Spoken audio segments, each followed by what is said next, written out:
Bienvenidos, amados hermanos del pueblo de Israel, a este estudio de la Parashá semanal. EMC Shalom Internacional comparte en audio el material de estudio Enehat de la Parashá Vayeshev, que significa y se estableció. Hoy estudiaremos la primera aliyá en el libro de Bereshit, Génesis en español, capítulo 37, versículos del 1 al 11. Antes de empezar, en el nombre de Yeshua HaMashiach, la bendición al Eterno por la lectura de la Torá. Baruch atah Adonai Eloheinu melech haolam, asher bahar banu mikol ha'amim benatan lanu et torato. Baruch atah Adonai noten haTorá. Amén.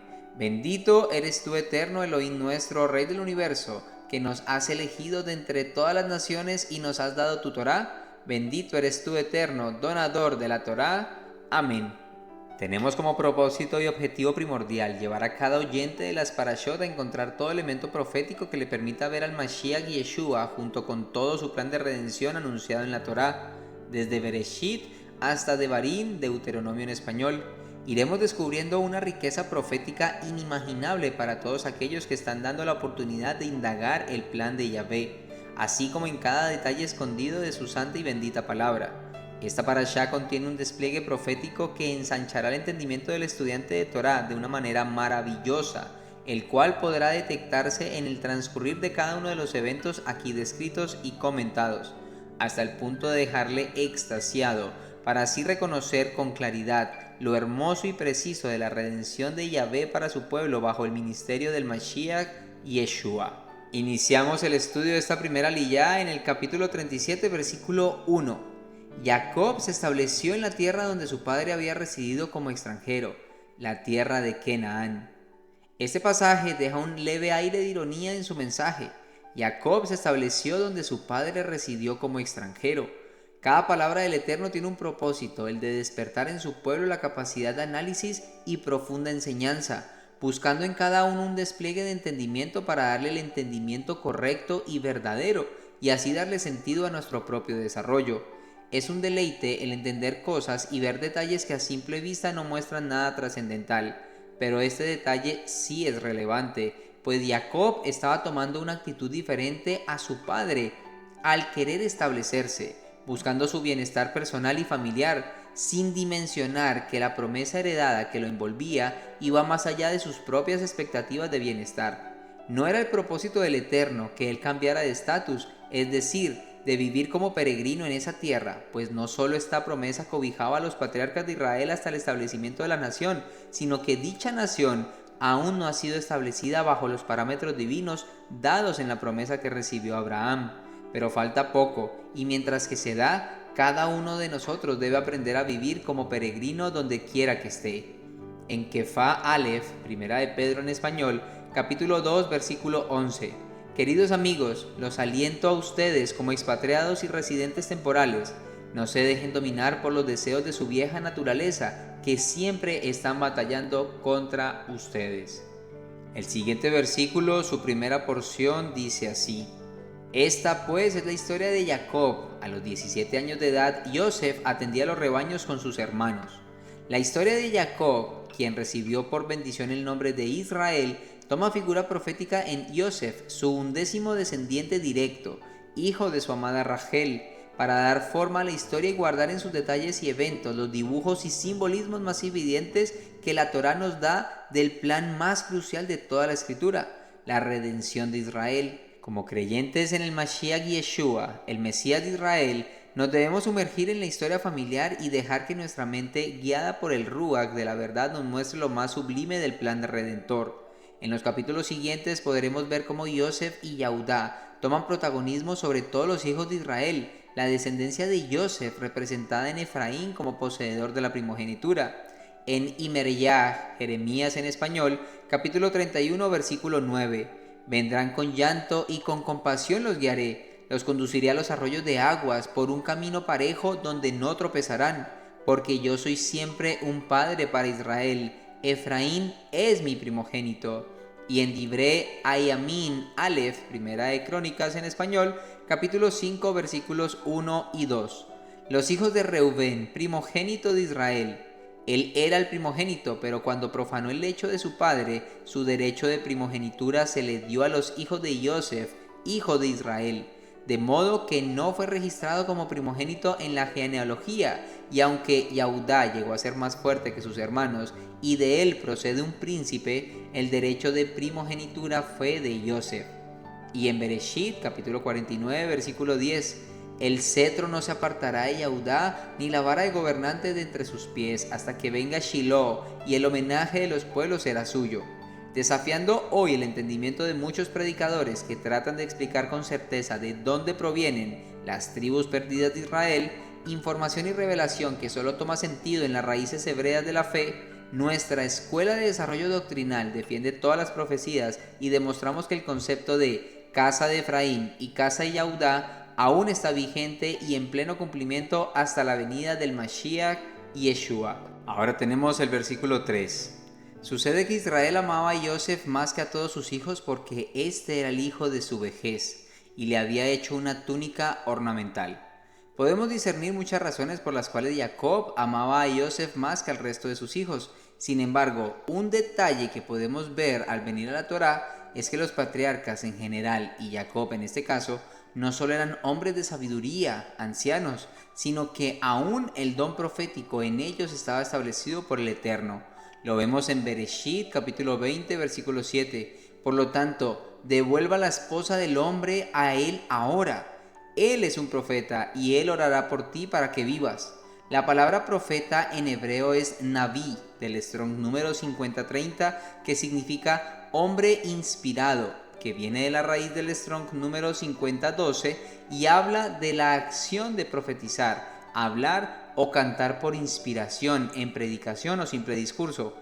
Eso quiere decir que la misión de dar a conocer a Yahvé como el único Elohim era una tarea constante de los patriarcas y aún de toda la simiente incorruptible de la que habla la escritura en Kefá Aleph, primera de Pedro en español, capítulo 1, versículo 23.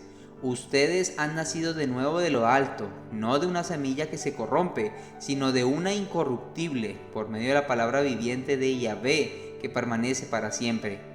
Esta es la característica más elevada de ser poseedores de la simiente incorruptible, que la palabra del Eterno Yahvé permanece para siempre en nosotros. Este don profético en Jacob permitiría discernir que Yosef venía con un propósito más elevado que cualquiera de sus hermanos, pues en él estaba la simiente para la multitud de naciones. En Bereshit capítulo 48, versículos 18 y 19, Yosef le dijo a su padre: no lo hagas de esa forma, mi padre, porque este es el primogénito. Pon tu mano derecha en su cabeza. Pero su padre rehusó y dijo: yo sé eso, hijo mío, yo lo sé. Él también se hará un pueblo y él también será grande. No obstante, su hermano menor será mayor que él, y su cera formará multitud de naciones. La importancia en el propósito de vida en Yosef estaba enmarcada de igual forma en un profundo amor por parte de su padre. Amor que estaría vigente sin importar los duros acontecimientos y que se mantendría intacto hasta verlo de regreso. Como hoy nosotros, descendientes de Efraín, estamos convencidos que el infinito amor de nuestro Padre Yahvé estará con nosotros hasta la restauración de todas las cosas y nuestro regreso a casa. Un acto de gran importancia es el obsequio de la túnica ornamental. Otras versiones dicen túnica de colores, que ostentaba Yosef como señal de preferencia por parte de su padre sobre todos sus demás hermanos, y que fue el detalle final que rebosaría la copa de ira y rechazo de todos sus hermanos como individuo despreciable y digno de muerte. El siguiente versículo, el versículo 4, dice así: y cuando sus hermanos notaron que su padre lo amaba más que a los demás hermanos, lo odiaron tanto que no podían dirigirle una palabra amistosa. Creemos que Jacob cometió el error de demostrar más amor a este hijo que a los otros. No vemos mal el regalo, pues su obediencia era superior a la de sus hermanos, se lo merecía. Lo que está mal es que este regalo no está basado en una recompensa por obedecer, sino por la distinción que hizo su padre para con él. En Efesios en español, capítulo 6, versículo 4, y ustedes, padres, no provoquen a ira a sus hijos. En el griego dice parorgizo, del Strong número 3949, que significa encolerizarse, enfurecerse o arder en ira con ellos. En otras palabras, no actúen con ellos de la misma manera que ellos son con ustedes, sino que debemos criarlos en griego ektrefo, del Strong número 1625, que significa en madurez, acariciar, entrenar o sustentar. En vez de airarnos debemos responder con caricias, sustento y entrenamiento paternal y enseñarles a ofrecer amor. El castigo no debe estar lleno de ira, sino de amor. La disciplina que busca el Adón, en griego paideia, del Strong número 3809, que significa tutoría, educación o corrección, es decir, debe llevar instrucción y amor. Además de lo anterior, debe llevar amonestación de Elohim, en griego noutsesia, del Strong número 3559, que significa reprensión suave o advertencia. Ante todo castigo, debe haber una advertencia que le dice al hijo por qué se le va a disciplinar, y así sabe por lo que desobedeció. Esta advertencia es de Yahvé. Se le debe enseñar que es a Elohim a quien se desobedece, y las leyes que quebranta son las de él. Al mostrarle la ley que quebranta, aprende a obedecerla. Por otro lado, debemos recompensarlo cuando obedezca y de la misma manera hacerlo con el resto de los hijos por igual. Un regalo material no es necesario, por el contrario, un abrazo, un beso, una caricia o palabras de aprobación son mucho más importantes. El pasaje anterior debe impulsarnos como padres a prestar más atención a la forma que ejercemos nuestro papel paternal sobre la vida de nuestros hijos. La Escritura es abundante en la palabra concerniente a la educación de nuestros hijos. No podemos aún pretender que, por formar parte de una congregación, allí estén en la obligación de educar a nuestros hijos. No, amados. Es relevante que cada uno de nosotros tomemos la responsabilidad en la valiosa inmersión que haremos en el desarrollo integral de nuestros hijos y que como resultado de ello veremos crecer individuos potencialmente aptos para cambiar esta generación, la nación y aún el mundo entero. Retomando el sentido profético del pasaje, este odio entre hermanos es en el que avanzaremos en el desarrollo del entendimiento bíblico de la nación de Israel. Estaremos resaltando cada uno de estos puntos de conflicto que hoy en día continúan vigentes y son indubitablemente la confirmación de los acontecimientos esperados antes de la venida del Mashiach en este tiempo. Ahora pasamos al versículo 7. Nosotros estábamos atando manojos en el campo, cuando de pronto mi manojo se levantó y quedó derecho. Entonces los manojos de ustedes se reunieron alrededor del mío y se postraron.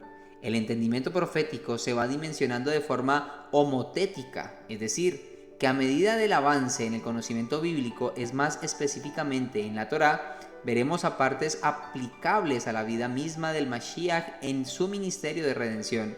Aquí, en primera instancia, solo podríamos inferir la futura condición de engrandecimiento de Yosef en Mizraim y cómo él sería levantado al tal punto de éxito y poder que todos sus hermanos llegarían a postrarse delante de él.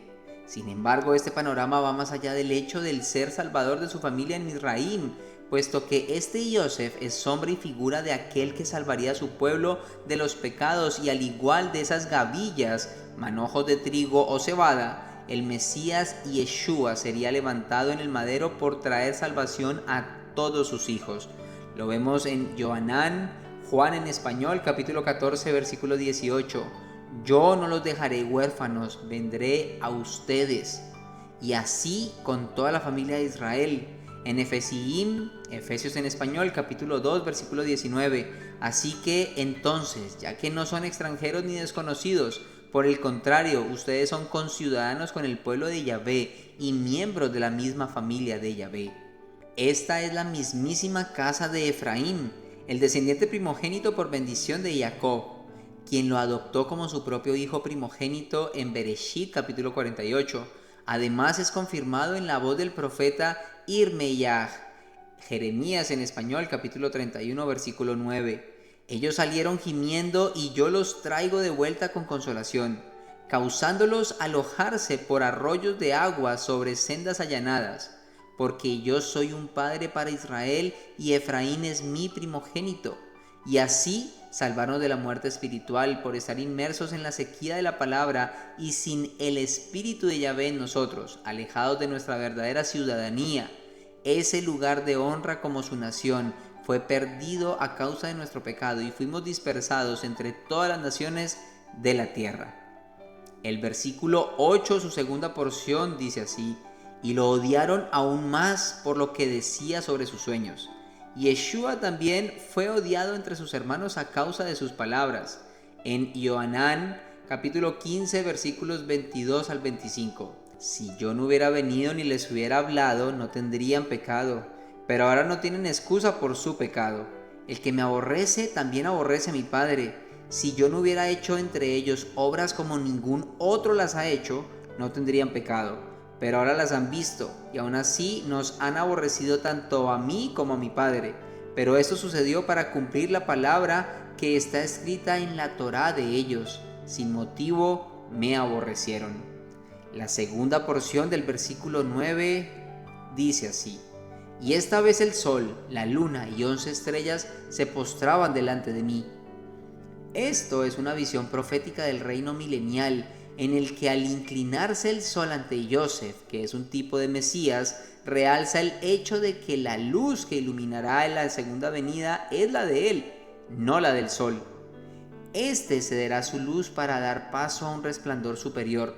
En Hidgalut, Apocalipsis en español, capítulo 22, versículo 5, no habrá más noche, ni tienen necesidad de luz de lámpara, ni de luz de sol, porque Yahvé Elohim alumbrará sobre ellos y reinarán por los siglos de los siglos. El sol fue puesto para dominar el día y la luna para dominar en la noche. Lo vemos en Bereshit, capítulo 1, versículo 16. Elohim hizo las dos grandes lumbreras, la lumbrera mayor para regir el día y la lumbrera menor para regir la noche y las estrellas. El fin de los tiempos estará anunciado por momentos en que la luna y el sol declinarán en su luz, o sea, en su poder. En Yehezkel, Ezequiel en español, capítulo 32, versículo 7. Cuando yo te haya extinguido, cubriré el cielo y haré que se oscurezcan las estrellas. Cubriré el sol con una nube y dejará de alumbrar la luz de la luna. En Joel en español, capítulo 2, versículo 10. Ante ellos tiembla la tierra, se estremece el cielo, se oscurece el sol y la luna, y las estrellas retraen su brillo. En Mateo en español, capítulo 4, versículo 9. Y le dijo: todo esto te daré si te inclinas y me rindes homenaje. Las estrellas representan a los hijos de Israel que se han de postrar como los hermanos de Joseph ante el Mashiach en el día final. Filipenses en español, capítulo 2, versículo 10. Para que en el nombre de Yeshua se doble toda rodilla de los que están en el cielo, en la tierra y debajo de la tierra. El sol y la luna hace referencia a los padres de Joseph, Israel y Rachel. Nadie es mayor que el Mashiach. Los invitamos a leer Johanán, Juan en español, capítulo 8, versículos 53 al 58. Yo soy de arriba. Estos versos van más allá en el futuro, pues Rachel no se postrará ante Joseph, pues ya ha muerto. Hay un alto contenido profético en toda la historia de Joseph. Ahora tenemos el versículo 11, su primera porción. Sus hermanos tenían celos de él. Texto tomado de la versión Biblia Kadosh israelita mesiánica, para hacer el retrospectivo paralelo profético de la misma versión con el pensamiento de Pilato. Mateo capítulo 28, versículo 17, porque él entendía que por celos le habían entregado. Deseamos que este audio llene su corazón y traiga un mayor entendimiento de la palabra del Creador. En el nombre de Yeshua HaMashiach, Melech de Israel. Amén. Shalom, shalom. Bendecida y hermosa semana. Shabua Tov, familia.